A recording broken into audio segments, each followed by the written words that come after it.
Coming up on Network Africa. Rivals in Ethiopia's civil conflict set to begin peace talks in South Africa. South Africa's President Cyril Ramaphosa addresses his government's response and plans to implement the State Capture Commission's recommendations. Plus, more Ebola cases confirmed in Uganda's capital city of Kampala. Hello and welcome to the program today. I'm Layo Olarinde. Ethiopia's warring parties are set to begin talks in a bid to find an end to the civil war that has been raging for 2 years. The talks are sponsored by the African Union and will see representatives from the government and rebel forces from the besieged northern region of Tigray meet in South Africa. Violence returned to the region in August, shattering a 5-month truce. Fighting has escalated in Tigray, with government troops and their Eritrean allies controlling key areas deep in the region.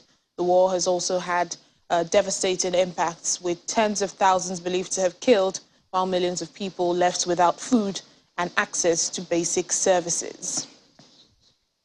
Well, earlier on Sunday, Pope Francis offered his prayers for Ethiopia ahead of the peace talks to be held in South Africa.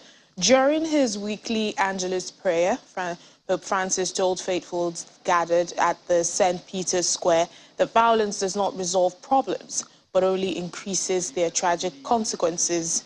And so people should not forget to pray for Ethiopian brothers and sisters who have been severely affected. I follow with concern about the ongoing conflict in Ethiopia. Once again, I heartily reiterate that violence does not resolve problems, but only increases their tragic consequences. I appeal to political leaders to end the suffering of the defenseless people and find equitable solutions for lasting peace throughout the country. May the efforts of the parties for dialogue and the pursuit of the common good lead to a concrete path of reconciliation. May our Ethiopian brothers and sisters not lack our prayers. Please do not forget to pray for our Ethiopian brothers and sisters who are so severely affected, and do not forget to offer them our solidarity and the humanitarian assistance they need. Well, after being criticized by 3 former presidents in 1 week, South Africa's President Cyril Ramaphosa has addressed the nation on his government's response and plans to implement the State Capture Commission's recommendations. The Judicial Commission of Inquiry, led by Chief Justice Raymond Zondo, was tasked with investigating allegations of state capture, corruption and fraud in the public sector and government. President Ramaphosa was given 4 months to respond. Well, the Commission has made over 350 recommendations and also found that in several instances, Parliament had not been effective in holding the executives to account. Well, some of the recommendations include the establishment of 2 new institutions, the Independent Public Procurement Anti-Corruption Agency and a permanent anti-corruption commission that would have oversight over both Parliament and the executive. The Commission made over 350 recommendations. Of these, 202 were for criminal and other investigations. 27 were recommendations for the recovery of assets. 15 were referrals to other state bodies for disciplinary offenses, tax offenses, delinquency of directors and other misconduct. 11 were referrals to professional and regulatory bodies for further investigation of individuals for alleged violation of professional codes. 5 recommendations proposed constitutional changes. 26 recommendations proposed legislative changes, and there were 64 recommendations requiring operational or regulatory changes. The greatest number of recommendations were directed to the law enforcement agencies for investigation and possible prosecution and for the recovery of misappropriated funds. While these agencies are within the executive arm of the state. They are constitutionally and legislatively required and mandated to exercise their responsibilities independently, without any fear or favor or prejudice. This administration is firmly committed to undertake this task, to combat corruption in all its forms, in every part of government and in every sphere of the state. Where corruption has occurred, for example, in the procurement of the COVID-19 related goods, we have acted swiftly to prosecute those responsible and recover stolen funds. The people of South Africa are tired of corruption and want it to end. Those who are involved in corruption or who are even thinking about engaging in criminal conduct must know that all the instruments of the state will be used to bring them to book. Now that our response to state capture commission has been submitted to Parliament, we look forward to the deliberations and suggestions of members of Parliament and from across society as we take forward the recommendations of this commission. Nigeria's Consul General in South Africa, Mr. Andrew Idi, has appealed to Nigerians in the country to be calm and law-abiding at all times. So this follows a recent spate of shootings involving Nigerians who may have been attacked by fellow Nigerians. One of the victims is a father of 4 children who died after being shot execution style on the street in the area populated by Nigerians called East and West. The Consul General visited the coastal city of Durban after issuing a safety advisory. Apart from meeting with community leaders, he also met with the police, where he appealed for more protection to members of the Nigerian community.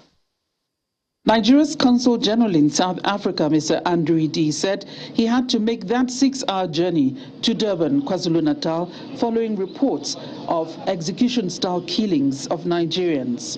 In the last 1 week, there have been 3 shootings, which resulted in 1 death, and then the other 2 casualties survived with gunshot wounds. The visit included meetings with leaders of the Nigerian community in the coastal city to call for calm, as well as the provincial police leadership. Here on Smith Street, an investigating police officer took him through one of the scenes of the crimes, a fatal shooting of a 47-year-old father of 4. So now sitting by the side, all of a sudden we just hear a gunshot. When we hear a gunshot, when we come out, we find the 2 people with a gun, shooting. People are escaping, some are falling down, all of a sudden. But I won't say much, but it's a mistake of identity. Mistaken identity or not, a family is grieving. Interestingly, some of the answers to the puzzle the police is trying to solve lie in what is not being said on camera by eyewitnesses. But the police says investigations are continuing. We all agreed that there are certain really flashpoints that require added security presence and attention. And he gave us all the assurances that the police command will do that, and we are happy. Actually, we are still having ongoing investigation to ascertain what had happened. The case of the other one shooting, as you said, we went to the police, they say it's misidentity. So actually, we have not ascertained the full report of what transpired, but we are still engaging to see where we can find a better solution towards all these incidents among the Nigerian stakeholders in KwaZulu-Natal.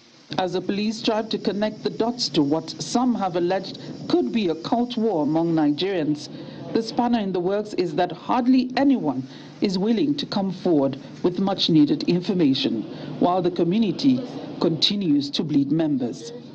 From Johannesburg, South Africa, Betty Dibia, Channels Television News. The Department of State Services, DSS, is urging Nigerians to remain calm but stay alert following an advisory by the United States Embassy warning of planned attacks on major public areas in the country, particularly the nation's capital. In a statement, the DSS explained that the alert only reaffirms a similar warning issued by the service in the recent past. Part of the statement reads, while advising that necessary precautions are taken by all and sundry, populace is enjoined to remain alert and assist security agencies with useful information regarding threats and suspicious criminal acts around them. The U.S. Embassy warned its citizens about the possibility of terror attacks in Nigeria.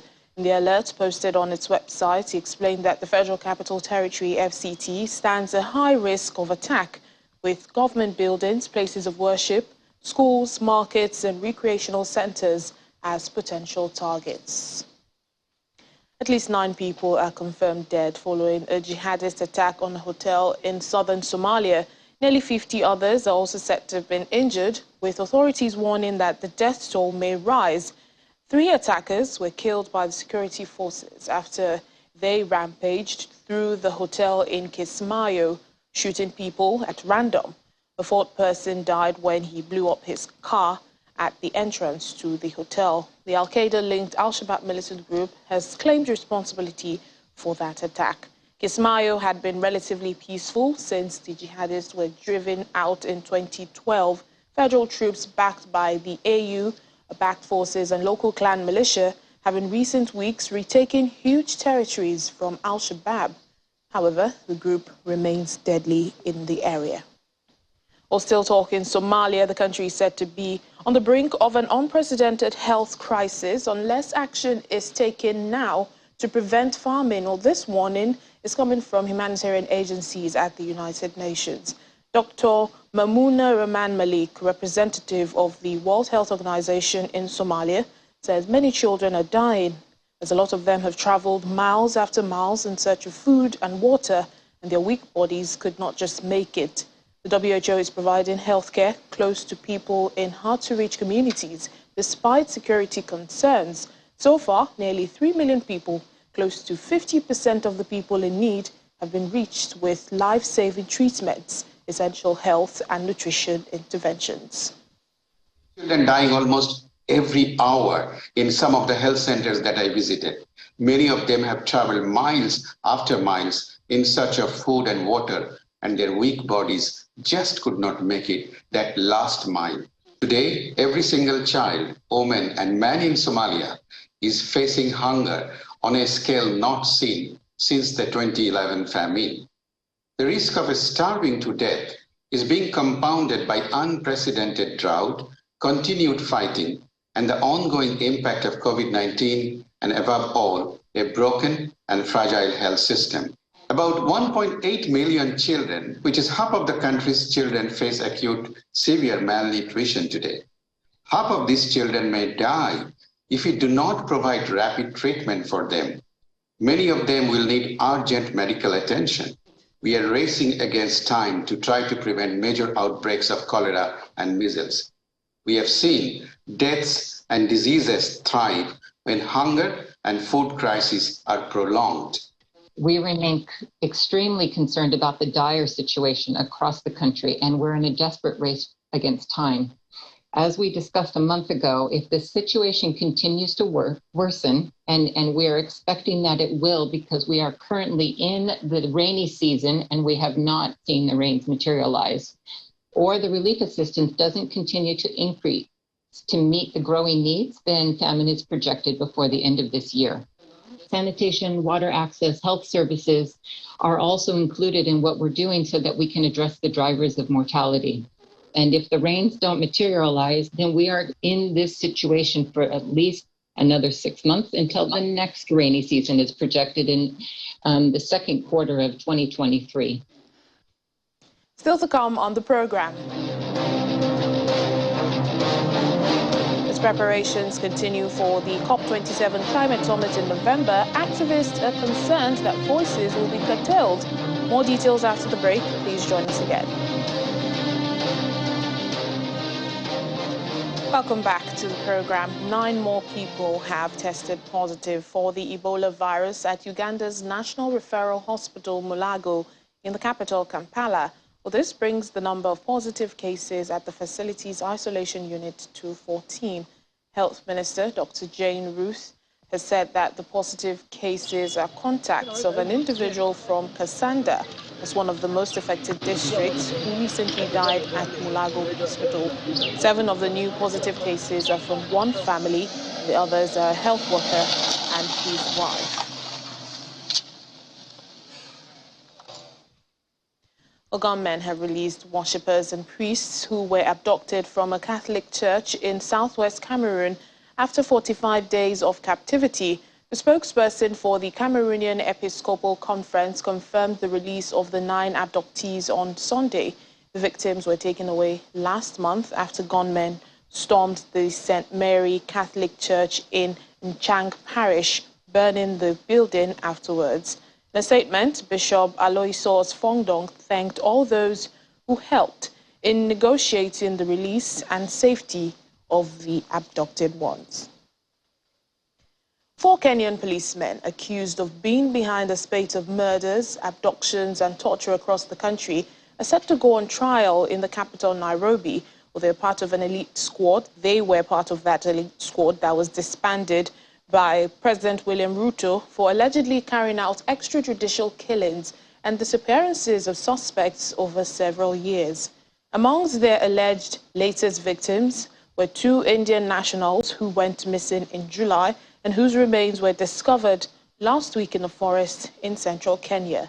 The members of the now disbanded Special Services Unit face multiple charges, including murder, abuse of office and conspiracy to commit felonies. The unit was disbanded after the president received a police report on the disappearance of the 2 Indian men.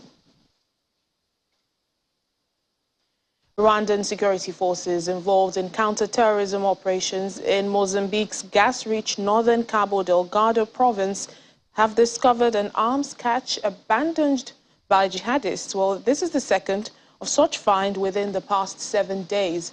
The arms were found in the Limalo forest, southeast of Musimboa de Praia district, formerly a stronghold of the jihadists before they were evicted by Mozambican and Rwandan forces in August 2021. A statement from the Rwandan Defense Ministry says the Islamist insurgents linked to the Islamic State group have tried several times to return to retrieve the weapons without success. The first arsenal of weapons and ammunition hidden by the jihadists was discovered on the 15th of October in the dense forest region of Mbau. The Rwandan forces have been in an operation to prevent the jihadists from returning and rearming themselves into the area for further insurgent actions. Well, ahead of mass protests planned this week to mark 1 year since the 25th October coup in Sudan, the UN is calling on Sudanese authorities to ensure that people exercise their rights to peaceful assembly, freedom of opinion and expression, and to ensure that security forces refrain from use of force. Human rights spokesperson Ravina Shamsadani says the military authorities should also ensure that ongoing investigations into human rights violations committed following the coup are expedited and conducted in full compliance with international standards. Ahead of mass protests planned for next week to mark 1 year since the 25th of October coup, we call on the Sudanese authorities to ensure that people can exercise their rights to peaceful assembly, freedom of opinion and expression, and to ensure that security forces refrain from the use of force, which has marred previous protests. People's expression of long-standing grievances must be facilitated rather than suppressed. We urge the military authorities to ensure that ongoing investigations into human rights violations committed following the coup are expedited and conducted in full compliance with international norms and standards. And those responsible must be held to account. We once again remind the Sudanese authorities that the right to peaceful assembly is protected under international human rights law, including the International Covenant on Civil and Political Rights, to which Sudan is a state party. Egypt is bracing itself for November's COP27 climate summit taking place in the Red Sea city of Sharm el-Sheikh, with several developmental projects to infrastructure and initiatives to turn the city green. However, Some prominent activists say the decision to hold next month's summit in the highly secured tourist resort, along with restrictions on access, is curbing civil society's participation in the event. The November 6 to 18 summit in Sharm el-Sheikh is the first annual UN climate conference to be held after the easing of COVID-19 restrictions. Campaigners see it as a crucial venue for raising the alarm over climate change and pressurizing governments to act. But they say voicing their concerns through rallies and protests, as they have done in past host countries or cities, will be more challenging in Egypt, where public demonstrations are effectively banned and activists have struggled to operate legally amid political dissent. Limits on accreditation and attendance badges for activists, especially from poorer nations, have also been a point of contention at previous UN climate summits. It's going to be virtually impossible for anyone who is not accredited for the conference itself to be able to access the city during the conference period.